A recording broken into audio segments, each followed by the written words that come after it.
Assalamu alaikum wa rahmatullahi wa barakatuhu. Welcome back to another episode of Connecting with the Conversations in the Quran. Alhamdulillah wa salatu wa salam ala Rasulillah. Rabbi shrah li sadri wa yassir li amri wa ahlul uqdatan min lisani yafqahu qawli. So we're continuing up the conversations that are occurring in Surah Yusuf, and this time I'm picking up on the conversation of Yusuf and the king. But before I start, I would love to read to you a poem because we've done enough of the story in Surah Yusuf and we'll have an idea. So Bismillah. So the poem goes, Asanul Qasas, the best story to discuss. A dream he had, shared with his dad, who's joyful inside yet sad, who's joyful inside yet sad, aware of envy and all that's bad. Thrown in the well, then pulled out, sold as a slave. What a sellout! From the well, made a slave. At the end, he still forgave. Raced to the door for God's sake, saving integrity that was at stake. The shirt was from the back ripped. Over his beauty, the women flipped. His good looks got him in deep trouble. He was safer among the prison rubble. The prison years he withstood. His noble mission he understood. Beautiful patience for father and son. Allah's planning, best that's done. Dreams play a critical role. Messages from beyond scrolled. His noble lineage kept him sane. Messages in dreams he could explain. Gets him the top seat. What an amazing feat in a foreign land without a friend. Noble heritage never in doubt, though he had no overt clout. In every scheme, latent good, divine planning at its best. Beauty and patience unfolds when unflinching faith holds. Prophecies fulfilled, evil plots come unhinged. Firm resolve wins the day. Comes to full circle, Allah's way. In every connivance and plot, divine intervention on the spot. Discuss the best qasas. So that it was just something I thought I'd like to share with you, that, you know, it's just so it is called the Asanul Qasas, so that is a beautiful thing. But here now we're going to get into the conversation of the king's dream, which starts in 43 to 49, and he had a perplexing dream about 7 fatted cows, 8 by 7 lean ones, and 7 green corns, accompanied by 7 dry ones.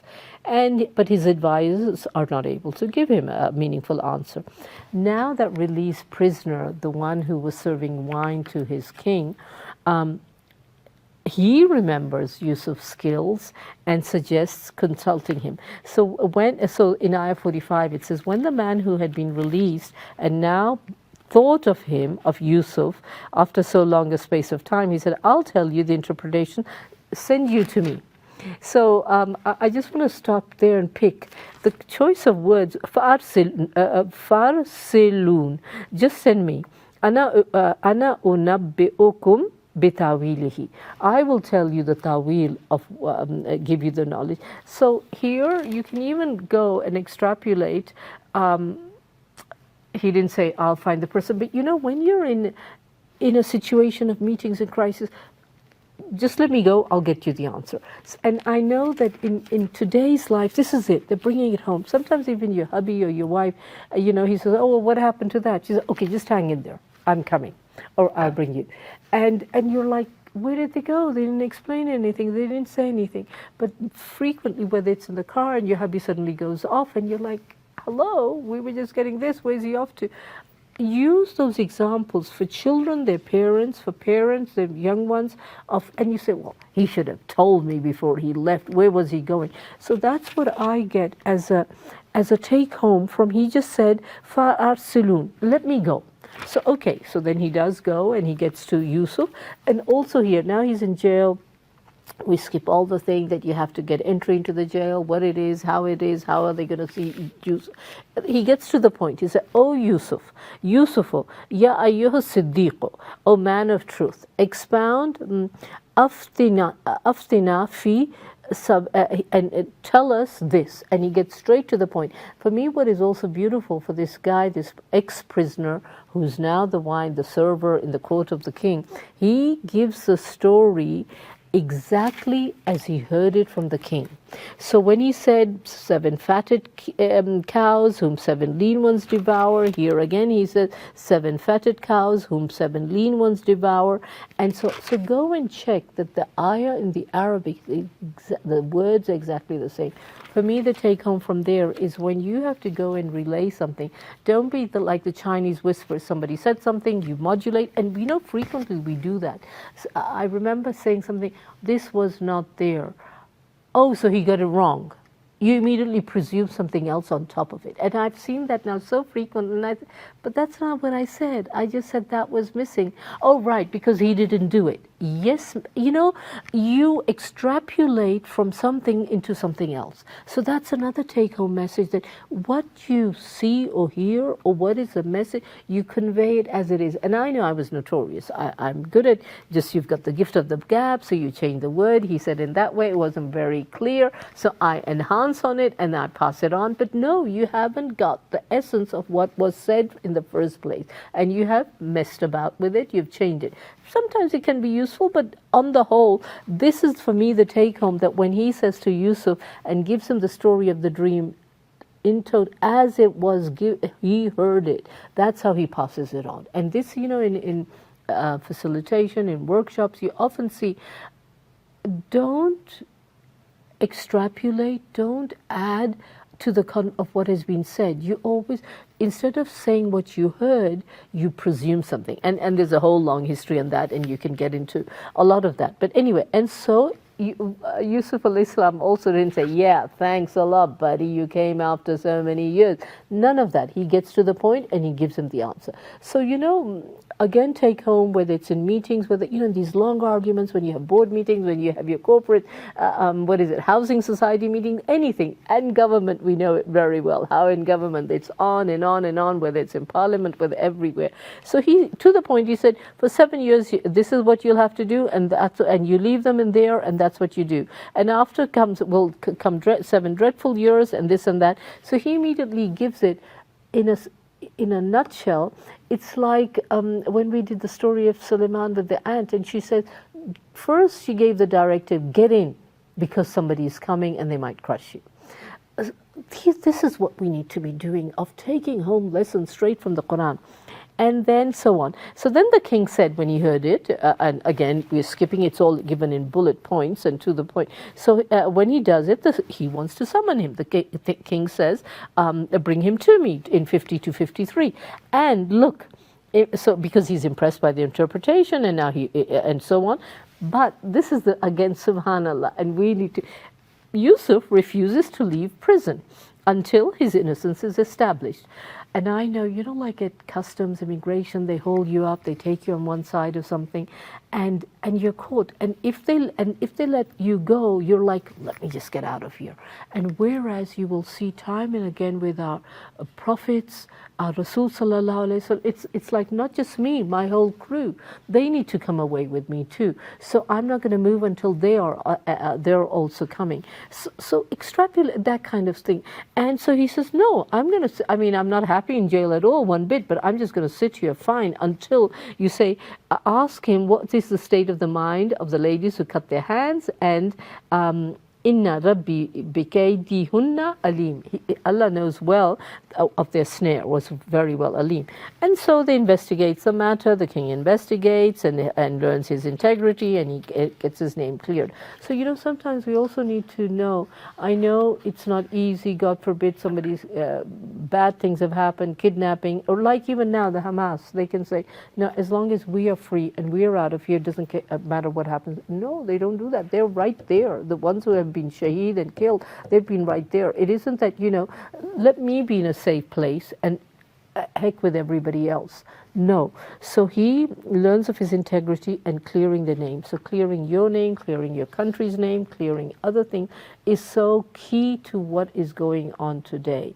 And let's this ceasefire, and then we continue things as they are. We're still not going to be free. We're still living in this open prison. That's how you need to link what you read to situations in your own day of today. And so then he's appointed, and then he's the king is further impressed. He appoints him to manage the nation's resources before and in anticipation of the impending crisis. And what is beautiful here too is that Yusuf alayhi salam, accepts, and then he also says exactly what you should be giving me. So he says. So the king recognizes the ability. And what does Yusuf alayhi salam? He also accepts the position, and he said, appoint me over the storehouses of the land. Indeed, I am. What does he say? He says, set me over the storehouses of the land, I will guard over them as one. Inni hafizun alim. I am alim, I know, and I am hafiz, and I will keep them safe.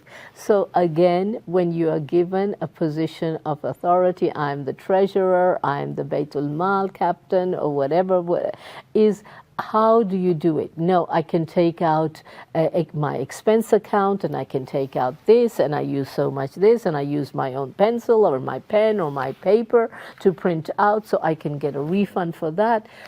This is how we relate it today. Now, do I really want to do it? If I am in charge of an amana, of something that belongs to the government, the community, the people, and then I said, well, I still need my Uber taxi. I usually take the bus, but today I'm going to take the Uber. Notice these things. Notice how we do what we do to shortchange, to circumvent, to take advantage. Yes, I'm allowed a home trip home to my home country, and I get a ticket, but now I use the excuse, no, there was no economy class space, so I had to take the business class.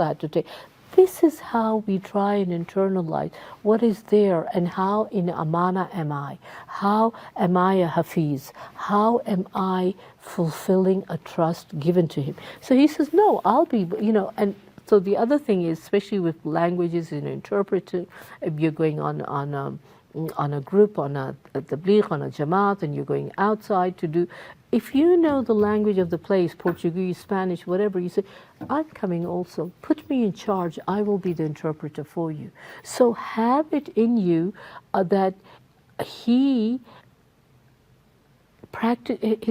other than his practical solutions of the famine and the foresight and the planning, he takes actionable action. And basically, no, before that, what I want to say is that here you don't look at, we're so humble, no, I'm good for nothing, and I mean, I know I'm a great something, but I will act like I'm real humble and and submissive. No, if you know something, you stand out. So like often in class or even in online courses, the teacher says, now, please somebody say something, either ask a question or have a comment, and we're all like, no. So if you feel you have something to add value to the discussion, please speak it up. Please say it. Don't be so super like, what we call fake humility and fake things like that. So now just to recap and giving you all those things is that his Yusuf's interaction with the king also reflects balance of faith, intellect, leadership qualities, setting an example, how to navigate our worldly challenges today, keeping our principles alive, and because usually we just kind of withdraw. It's Ramadan, I'm not going to be there at those meetings or something.